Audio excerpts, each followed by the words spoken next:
Vamos lá. Fala, pessoal. Boa tarde, boa noite. Acho que o horário que você está assistindo nosso programa, nosso vídeo. Está entrando uma mais uma edição do programa Tudo Aqui, pelo canal do YouTube da VFTV. Hoje eu vou entrevistar aqui o comentarista esportivo da Globo Minas, Bob Faria. Tudo bem com você? Tudo bem, Vitor? Que bom falar com você, meu velho. Tudo tranquilo. Tudo bem. Além de ser jornalista esportivo, o que te levou a ser músico e cineasta? Então, olha só, na verdade eu fui músico antes de ser jornalista, né? Eu comecei a tocar muito garoto, quando eu trabalhava, isso, olha só, estou falando de 1985, é muito, muito antigo. E eu tocava com a rapaziada, né? E já começava a ter as primeiras bandas, essas coisas. Eu fui ser jornalista do departamento de esportes. Eu já trabalhava desde muito cedo na rádio, mas eu fui ser jornalista do esporte em 92, por aí, 92 para 93. Então, eu já tocava muito antes. Agora, coisa de cineasta foi uma coisa muito curta, na verdade. Assim, eu estava saindo da escola, saindo da faculdade de comunicação, e aí eu queria experimentar fazer cinema. Então, eu fiz alguns filmes, alguns curtas e tudo, mas era muito mais experimentação do que ter uma carreira mesmo. Eu acabei fazendo muitos filmes comerciais, né? Depois que eu trabalhei com... Vou fazer um negócio aqui. Depois que eu trabalhei com publicidade, fiz muitos filmes comerciais, assim, mas eu não acho que isso seja exatamente uma carreira como cineasta. Né? Entendi. E como foi o seu início no jornalismo esportivo? Foi assim, ó. Eu trabalhava desde 85, na verdade, sim, meu pai era jornalista e trabalhava em rádio. E eu tinha 16 anos, eu fui trabalhar na rádio como operador de áudio. Era o cara que botava a música para tocar, que operava a gravadora, fazia essas coisas. Eu estudava, trabalhava na rádio de tarde e tocava à noite. Aí, o negócio aqui não está funcionando. Peraí. Bom, tudo bem, agora vai dar certo. Aí, o que aconteceu? Eu fiquei um bom tempo trabalhando nisso, trabalhando na rádio e tal, como operador de áudio. Quando foi lá para 92, assim, eu queria me transferir para o departamento de esporte, eu queria ser repórter, né?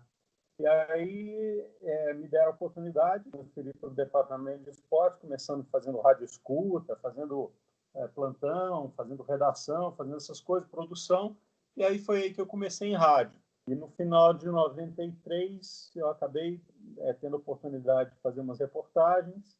Em 94, eu já fui para a Copa do Mundo, como um repórter auxiliar, o repórter principal, que era o Roberto Abras.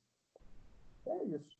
E aí, em rádio, eu fiquei até o ano 2000, trabalhando como repórter. Depois fiquei de 2000 a 2003 como comentarista na Rádio Globo. Em 2003, no final de 2003, é que eu fui para a televisão. Sim, E qual a melhor forma para se comentar uma partida? Desculpa, eu não entendi. Como é que é? Qual a melhor forma para se comentar uma partida? Ó, a melhor forma é sendo extremamente isento naquilo que você está vendo, sendo extremamente técnico nas informações que você está dando. Primeiro, você precisa ir para o jogo sabendo o que está acontecendo, conhecendo o contexto, conhecendo as equipes, conhecendo os jogadores, conhecendo o momento de cada um. Então, assim, o primeiro passo é ter um banco de informações muito grande. Muita gente acha que é chegar na frente do jogo, liga a câmera e você sai falando. Não é assim que funciona. Você precisa ter uma preparação muito grande para ter as informações. Muitas vezes, 90% das informações que você tem não vão ser usadas na transmissão, mas você precisa saber. Porque se o narrador te pergunta, olha, esse jogador aqui, o que é? Como é que ele vai entrar? O que ele faz? Qual a ideia do treinador e tal? Você tem que estar com o contexto na sua cabeça. Então, essa é a primeira coisa, estar bem preparado. A segunda coisa é ter um distanciamento crítico para entender que você está comentando um jogo com dois times. Olha só, ninguém liga a televisão para ver dois times jogando. Estou falando do torcedor. Se o cara torce por Corinthians, ele não liga para ver Corinthians e Flamengo, ele não liga para ver Corinthians e Atlético, Corinthians e Grêmio, Corinthians e Internacional. Ele liga para ver o Timão jogar. Então, qualquer coisa que se diga do ponto de vista que não seja de alguém que ligou a televisão para ver aquele time específico jogar, vai soar contra. Vou te dar um exemplo. Está jogando lá Corinthians e Palmeiras. Se eu disser assim, o Corinthians está jogando bem, o torcedor do Palmeiras entende que eu disse que o Palmeiras está jogando mal, por isso eu sou contra. Entendeu? Então, tem que ser isento o tempo todo, sem pesar na balança para lado nenhum. Ser muito fiel àquilo que você está dizendo, porque mesmo sendo isento e sendo totalmente fiel, vai ter gente que vai achar que você está puxando para um lado ou puxando para o outro. Então, a única forma de fazer isso é sendo 100% ético. Não dá para escorregar nem um minuto, senão você perde a sua credibilidade. Sim, e você comentou isso da Globo Minas, você obviamente convive diariamente com torcedores de Cruzeiro e do Galo, do Atlético Mineiro, e por acaso sempre acontece de te acusar de ser torcedor de um dos lados, por conta de comentários que os torcedores discordam, daí te chamam de, seu clubista, seu papapá, sabe? Acontece várias vezes isso? Acontece. Acontece assim, com 100% dos profissionais da área. Você tem que aprender a entender desde muito cedo, eu aprendi isso desde muito cedo, que isso não é uma manifestação racional, é uma manifestação partidária do sujeito, entendeu? Justamente por isso que eu acabei de te falar. Eu sempre digo assim, quando alguém diz que um jornalista que trabalha com esportes torce para um time ou torce para outro time, não é uma acusação, não é um problema. Ser corintiano, flamenguista, gremista, internacional, torcedor internacional ou atleticano, por exemplo, não faz a menor diferença. Isso não torna a pessoa pior nem melhor do que ninguém. Não é? Então, não é uma acusação. Às vezes o cara chega e fala assim, seu flamenguista, seu cruzeirense, seu atleticano, seu gremista e tal. Eu digo assim, cara, você acha que você está me ofendendo fazendo isso? Você está perdendo seu tempo, porque sabe, os torcedores são os caras mais legais que tem. Então, torcer para um time específico não denigra a imagem de ninguém. Mas no exercício da profissão, é nossa obrigação ter o distanciamento crítico. Tem um ditado indiano que diz assim: se você está muito perto de um elefante, você nem nota que é um elefante, porque você não tem visão e perspectiva. Para fazer análise de jogo, você tem que ter visão e perspectiva. E é por isso que eu mantenho, desde sempre, um distanciamento da paixão do futebol. Entendeu? E agora, o que o torcedor... Eu sou responsável por aquilo que eu digo, eu não sou responsável pelo que as pessoas entendem. Compreende o que eu quero dizer? Eu digo o que eu acho que tem que ser dito. Eu não posso dizer aquilo que as pessoas querem ouvir. A responsabilidade seria demais. Sim, agora no início da nossa entrevista, você comentou que você já teve uma fase que já começou meio que operando o áudio, você comentou, certo? Então, isso aí. O que eu queria te perguntar qual a importância de certa forma, você começar num posto lá de baixo, que é um cara que opera áudio, coisas, para já no futuro, você já é um comentarista esportivo e até já ajudar na transmissão. Quero saber qual a importância disso. É muito importante. É muito importante em qualquer processo de aprendizagem, processo de formação, você ter o máximo de conhecimento do processo inteiro.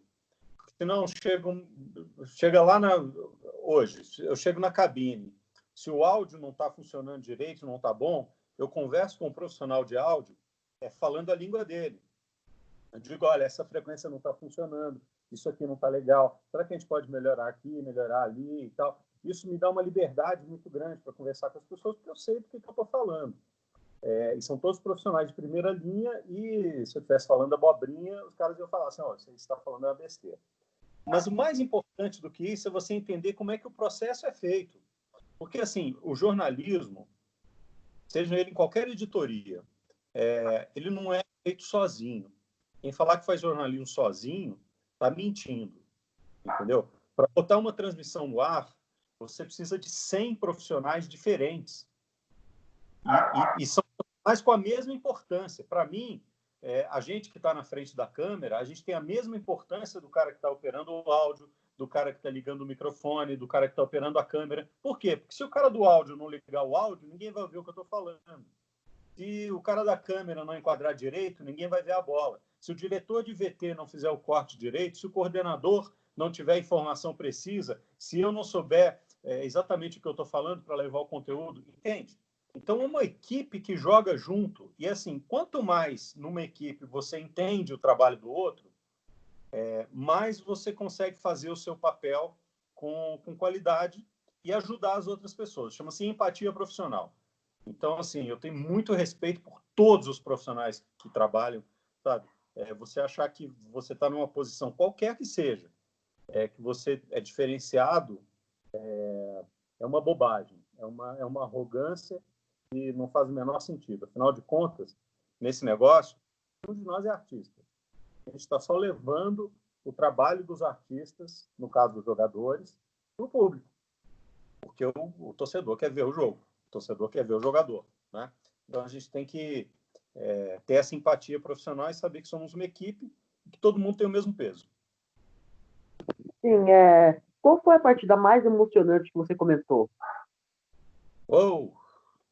Cara, eu fiz tantos jogos, imagina, estou te falando, desde 1993, né?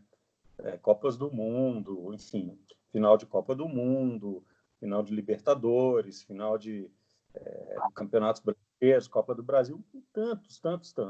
Agora, alguns jogos me marcaram, não especificamente pelo resultado. Por exemplo, a final da Copa do Mundo de 98, para mim, foi um momento muito importante assim na minha carreira, porque além de eu ter feito a cobertura da seleção brasileira, na última partida, aquele jogo contra a França, teve aquele episódio do Ronaldo, passou mal e tudo, e foi um movimento jornalístico muito interessante. Então, aquele dia foi muito tenso, muito intenso, independentemente do Brasil ter perdido ou não. E vários outros, assim, que eu acho que marcaram. Por exemplo, teve um Brasil e Estados Unidos na Copa de 94, e aí eu estava como repórter, claro, que o Brasil ganhou de 1-0 no dia 4 de julho, que era um dia também muito especial, assim, dentro da Copa do Mundo, foi um jogo importante. Quando Olimpíadas de 96, por exemplo, quando o Brasil acabou perdendo a medalha, mas também foi um dia muito importante. E as outras conquistas assim que a gente fez, né? Pô, tem tanta coisa, velho, se eu for te falar, nós vamos ficar aqui pro resto da vida. Sim, agora eu queria te perguntar o que mais te agrada no futebol brasileiro, quer dizer, no futebol mineiro? O que mais te agrada no futebol mineiro é no presente e no passado? Olha só, Vitor, eu não acredito muito. Eu sou um cara que luta muito contra essa micro-regionalização do esporte, sabe? E mesmo do Brasil, assim. Eu acho isso meio bobo. É claro que, assim, eu sou fã dos campeonatos estaduais. Acho que o campeonato estadual tem que ter. O campeonato estadual ele é importante para a indústria, para a formação de jogadores, para emprego de muita gente. É um campeonato que não pode deixar de existir. Mas ele está inserido num contexto nacional. Então, eu não consigo ver assim o futebol mineiro contra o futebol paulista, contra o futebol do Rio, contra o futebol do Rio Grande do Sul. Eu acho que é o futebol brasileiro, entendeu? É o futebol brasileiro, de uma forma geral, porque há clubes que se inserem no cenário nacional e tudo isso que acontece. Então, assim, eu acho que o futebol regional, não especificamente o futebol mineiro, mas o futebol regional, ele tem uma importância muito grande na formação do bolo que é o futebol brasileiro, que é o macro, que é a ponta lá da grande montanha, né? Que tem os grandes astros, mas o futebol regional ele alimenta essa pirâmide muito grande.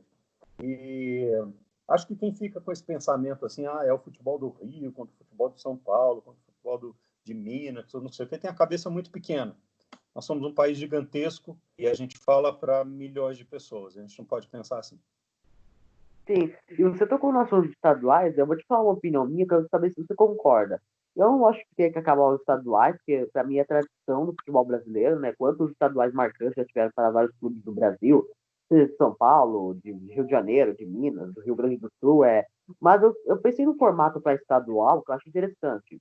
Eu pensei no formato dos estaduais, ser igual a Copa do Mundo. Tipo, 4 times em um grupo, 3 jogos e os 2 melhores se classificam. Daí tem as quartas de final e semifinal. Você concorda comigo? Essa é a opinião que eu tenho. E- Delas e- estaduais. É, assim, eu acho que depende. Apaguei aqui, o que aconteceu? Não, estou aqui. Eu acho que depende. Isso, acho que agora foi. O meu celular toda hora está aparecendo uma mensagem muito doida aqui. Eu acho que depende muito do estado, entende? Porque há locais em que há mais times para se fazer formato diferente. Há times com menos representatividade no Campeonato Brasileiro, por exemplo, em que o campeonato regional, estadual, ele tem mais importância para aquela torcida. Então, alguns deles poderiam sim ser. Em Minas mesmo, a gente já teve um campeonato assim. A Caldense foi a campeã do estado, e depois acabou entrando num quadrangular com a América, o Atlético e o Cruzeiro, e fazendo um quadrangular final com os times grandes. Eu acho que cada lugar tem sua peculiaridade. Não dá para fazer uma fórmula única. O que dá para pensar de fórmula única em campeonato estadual, na minha opinião, com relação a calendário. Entendeu? Pensar num calendário que seja mais curto e que possa dar para os times a agenda o ano inteiro, seja na Série A, na Série B, na Série C e assim por diante. Sim, e como você avalia a atual fase de Cruzeiro e Atlético? Não dá para avaliar isso agora, Vitor. Os times estão parados, cara. Entendeu? Os times estão parados, ninguém está jogando, não dá para saber o desempenho técnico, né? O Cruzeiro se reformulou muito, o Atlético também. Os outros times do Brasil se reformularam muito, os campeonatos estaduais estão voltando agora. Sei que no YouTube você pode estar vendo isso daqui a 10 anos. Mas, neste momento, dia 21 de julho de 2020, os times estão parados já desde, sei lá, já faz 4 meses. Então não dá para saber.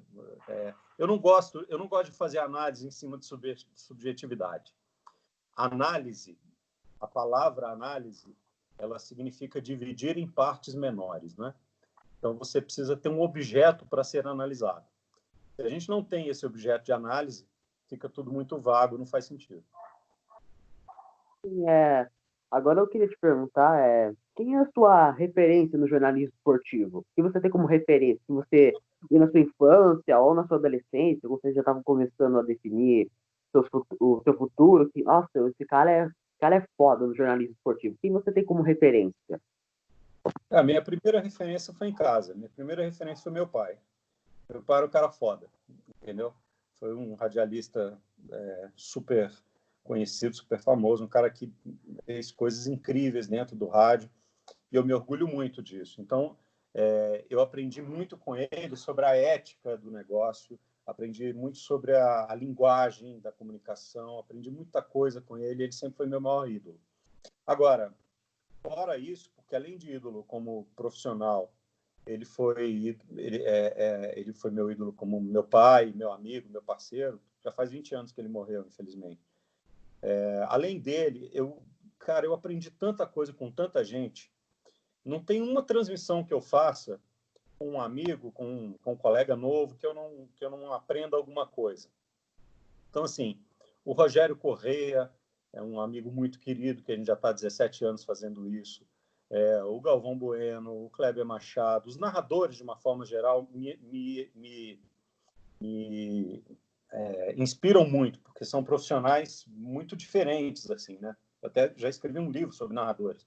O Jota Júnior, não cheguei a trabalhar com o Luciano do Vale, mas era um cara que me inspirava bastante. Repórteres como o Mauro Naves, como o Tino Marcos, como o Eric, que é um cara muito legal. Aqui em Minas, né, tem uns repórteres fantásticos, como Guilherme Mendes, um cara que é referência. Enfim, Luiz Roberto, meu irmão do coração, é um cara que me inspira muito. Então, assim, todo mundo com quem eu tenho contato me inspira e me ajuda a crescer um pouquinho, entendeu? São todos ídolos e amigos. Uma das melhores coisas da vida é quando você consegue ser amigo dos seus ídolos. Isso é muito legal. Sim, e agora para encerrar nossa entrevista, eu queria te perguntar, que dica você dá para quem quer seguir nessa área do jornalismo esportivo, da mídia esportiva, dos comentários esportivos? Que dica você dá? Que dica que eu dou? A primeira dica é a seguinte: não se transforme num fute chato. O fute chato é o cara que só sabe falar disso, entende? Só sabe falar de futebol. Isso pode parecer interessante no primeiro momento, mas você fica repetitivo depois de um tempo. Então, é muito importante que você tenha cultura geral. É muito importante que você tenha uma visão ampla do mundo. E você, porque o jornalista, no final das contas, ele é um provocador de sensações, de informações.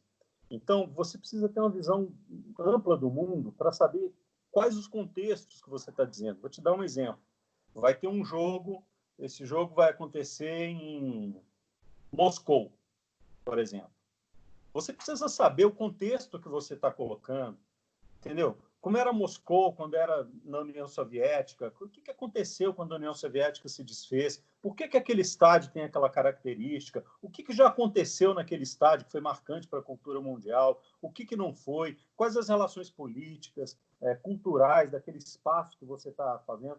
Enfim, não é só o jogo que está acontecendo. A Argentina vai jogar com a Inglaterra. O que já aconteceu com a Argentina e a Inglaterra? Houve uma guerra entre as duas, houve um confronto, hoje é um tempo de paz, enfim. É isso que eu digo.